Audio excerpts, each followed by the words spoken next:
Hey there, this is John again, and this time we are going to try firing up the John Deere 400 diesel. We just rebuilt this engine, my son and I, over the last few months, and has new sleeves, pistons, bearings, valve job. The head was shaved a little bit.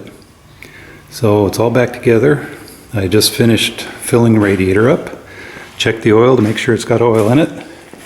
We didn't forget that. And last thing to do was to bleed the fuel system.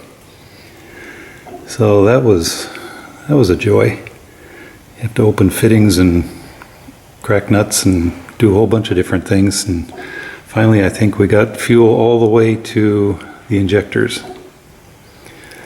So I guess it's time to set the camera up and see if it starts.